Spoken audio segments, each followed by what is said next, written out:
জাতীয় নির্বাচনের তফসিল সংশোধন ইসির।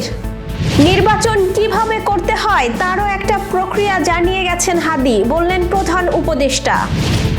স্বরাষ্ট্র উপদেষ্টার পদত্যাগে 24 ঘন্টার আলটিমেটাম।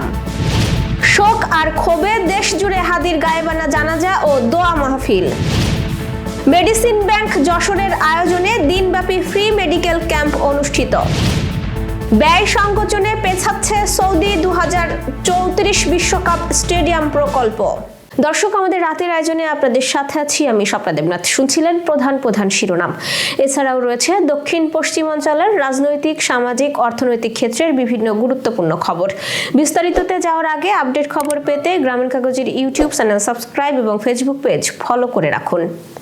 ত্রয়োদশ জাতীয় সংসদ নির্বাচন ও গণভোট আগামী 12 ফেব্রুয়ারি বৃহস্পতিবার আয়োজন করা হবে। সকাল 7:30 থেকে বিকেল 4:30 পর্যন্ত বিরতিহীনভাবে ব্যালট পেপারের মাধ্যমে স্বচ্ছ ব্যালট বাক্সে ভোট গ্রহণ চলবে। আগামী 29 ডিসেম্বর জাতীয় সংসদ নির্বাচনে অংশগ্রহণকারী প্রার্থীদের মনোনয়নপত্র দাখিলের শেষ দিন। গত 11 ডিসেম্বর জাতির উদ্দেশ্যে ভাষণের মাধ্যমে ত্রয়োদশ জাতীয় সংসদ নির্বাচনের তফসিল ঘোষণা করেছেন প্রধান নির্বাচন কমিশনার।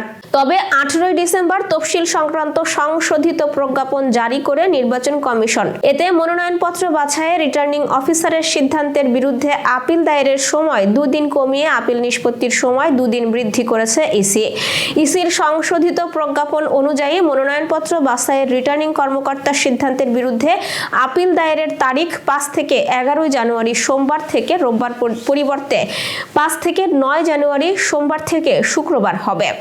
সংশোধিত প্রজ্ঞাপন অনুসারে আপিল নিষ্পত্তির তারিখ 12 থেকে 18 জানুয়ারি সোমবার থেকে রোববারের পরিবর্তে 10 থেকে 18 জানুয়ারি শনিবার থেকে পরের সপ্তাহের রোববার পর্যন্ত হবে। রিটার্নিং কর্মকর্তা এবং সহকারী রিটার্নিং কর্মকর্তার কাছে মনোনয়নপত্র দাখিলের শেষ তারিখ 29 ডিসেম্বর সোমবার। রিটার্নিং কর্মকর্তা কর্তৃক মনোনয়নপত্র বাছাইয়ের তারিখ 30 ডিসেম্বর মঙ্গলবার থেকে 4 জানুয়ারি রোববার পর্যন্ত। মনোনয়নপত্র বাছাইয়ে রিটার্নিং কর্মকর্তার সিদ্ধান্তের বিরুদ্ধে আপিল দায়েরের তারিখ 5 জানুয়ারি সোমবার থেকে 9 জানুয়ারি শুক্রবার পর্যন্ত।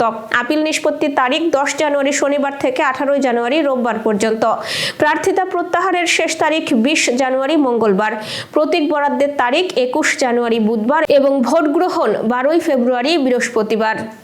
ওসমান হাদি, তুমি নির্বাচনে অংশ নিতে চেয়েছিলে, নির্বাচন কিভাবে করতে হয় তারও একটা প্রক্রিয়া জানিয়ে গেছো বলে মন্তব্য করেছেন প্রধান উপদেষ্টা ডক্টর মোহাম্মদ ইউনূস। তিনি বলেন, নির্বাচনের যে প্রক্রিয়া হাদি শিখিয়ে গেছেন সেই প্রক্রিয়া যেন আমরা সবাই মিলে গ্রহণ করি। কিভাবে প্রচারণা চালাতে হয়, কিভাবে মানুষের কাছে যেতে হয়, তুমি সবকিছুর শিক্ষা দিয়ে গেছো। আমরা এই শিক্ষা গ্রহণ করলাম। আজ সংসদ ভবনের দক্ষিণ প্লাজায় শহীদ ওসমান হাদির জানাজা অনুষ্ঠানে অংশ নিয়ে এসব কথা বলেন তিনি। প্রধান উপদেষ্টা বলেন, হাদি কোথাও হারিয়ে যাবে না, কোনোদিন তোমাকে কেউ ভুলতে পারবে না। তোমাকে আমাদের সবার পক্ষ থেকে আল্লাহর কাছে আমানত রাখলাম। আমরা সব সময় তোমার কথা রেখে জাতির অগ্রগতির পথে চলতে থাকব। ইনকিলাব মঞ্চের মুখপাত্র শরীফ ওসমান হাদির মৃত্যুকে কেন্দ্র করে স্বরাষ্ট্র উপদেষ্টার পদত্যাগে 24 ঘন্টা সময় বেঁধে দিয়েছে সংগঠনটি। একই সঙ্গে হাদির হত্যার সুষ্ঠু তদন্ত ও দোষীদের দ্রুত গ্রেপ্তারের দাবি জানিয়ে শিক্ষার্থী জনতার অংশগ্রহণে আরও কঠোর কর্মসূচির হুঁশিয়ারি দেওয়া হয়েছে। আজ বিকেল 3:30টায় হাদিকে দাফনের পর শিক্ষার্থী জনতা শাহবাগ চত্বরে অবস্থান নেন। এরপর থেকে হাদি হাদি স্লোগানে মুখরিত হয়ে ওঠে পুরো এলাকা। সমাবেশে বক্তারা বলেন, শরীফ ওসমান হাদির মৃত্যু কোনো বিচ্ছিন্ন ঘটনা নয়, এটি আইন শৃঙ্খলা পরিস্থিতির ভয়াবহ ব্যর্থতার বহিঃপ্রকাশ। তারা আগামী 24 ঘন্টার মধ্যে স্বরাষ্ট্র উপদেষ্টা লেফটেন্যান্ট জেনারেল অবসরপ্রাপ্ত জাহাঙ্গীর আলম চৌধুরীকে পদত্যাগের আলটিমেটাম দেন। শাহবাগে জড়ো হওয়া বিভিন্ন বিশ্ববিদ্যালয় ও কলেজের শিক্ষার্থী, ছাত্র সংগঠনের নেতাকর্মী এবং সাধারণ মানুষ হাদির স্মরণে শোক প্রকাশের পাশাপাশি তার হত্যার সুষ্ঠু তদন্ত ও দোষীদের দ্রুত গ্রেপ্তারের দাবি জানান।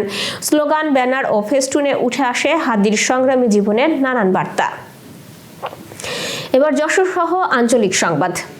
শোক আর ক্ষোভে দেশ জুড়ে গায়েবানা জানাজা এবং দোয়া অনুষ্ঠিত হয়েছে ইনকিলাব মঞ্চের মুখপাত্র শরীফ ওসমান হাদির।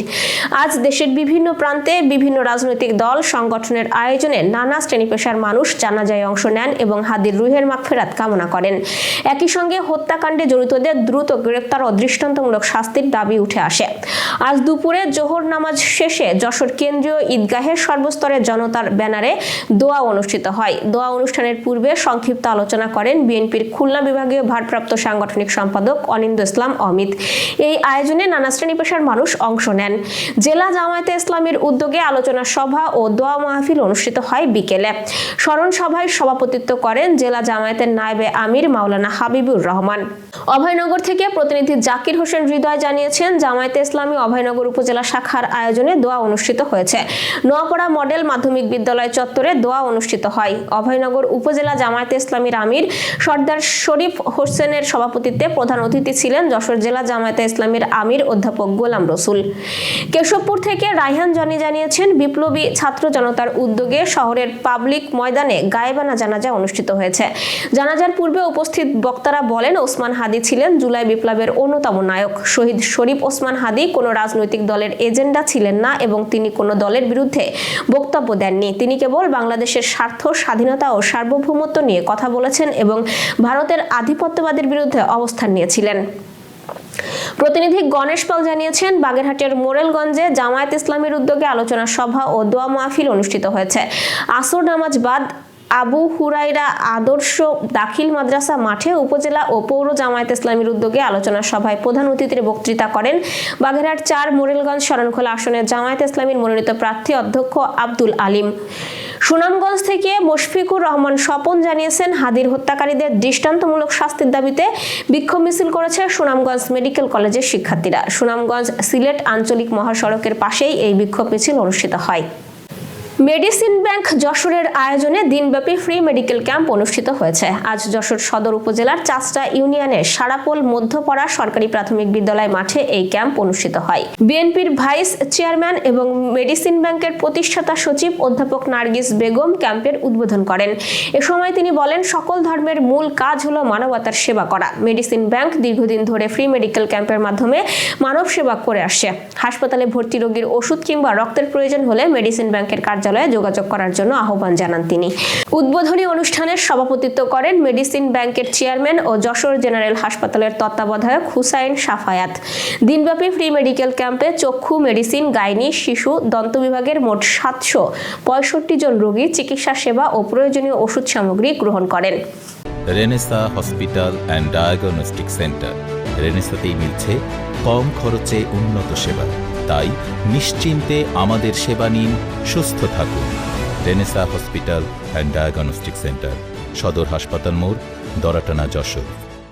দর্শক, শেষ করব খেলার সংবাদ দিয়ে। 2034 ফুটবল বিশ্বকাপকে সামনে রেখে সৌদি আরবে স্টেডিয়াম নির্মাণের পরিকল্পনায় ধীরগতি দেখা দিয়েছে। খরচ কমানোর চাপে দেশটির পাবলিক ইনভেস্টমেন্ট ফান্ড PIF স্টেডিয়ামের আগের নকশা বাতিল করে কম ব্যয়ের নতুন নকশা জমা দেওয়ার নির্দেশ দিয়েছে। কর্তৃপক্ষ বলছে, আগের নকশাগুলোতে খরচ ধরা হয়েছিল অতিরিক্ত, ফলে অনেক স্টেডিয়ামের কাজ নির্ধারিত সময়ে শুরু করা যাচ্ছে না। বিশেষজ্ঞদের ধারণা, শেষ পর্যন্ত স্টেডিয়ামের সংখ্যাও কমতে পারে। বিশ্ববাজারে তেলের দাম কমে যাওয়ায় সৌদির ভিশন 2030 প্রকল্পগুলোর ব্যয় নিয়ন্ত্রণে আনা হচ্ছে। তবে PIF বলছে, হাতে এখনো সময় আছে, তাই ভেবেচিন্তে এই সিদ্ধান্ত নেওয়া হবে। বিশ্বকাপ আয়োজন হবে 2034 সালের নভেম্বর থেকে ডিসেম্বরে। দর্শক, এই ছিল আজকে রাতের আয়োজন। এরপর সকালের খবর দেখার আমন্ত্রণ জানাচ্ছি। শীতে পরিবারের বয়স্ক ও শিশু সদস্যদের বাড়তি যত্ন নিন। সতর্ক থাকুন ডেঙ্গু প্রতিরোধেও। শুভরাত্রি।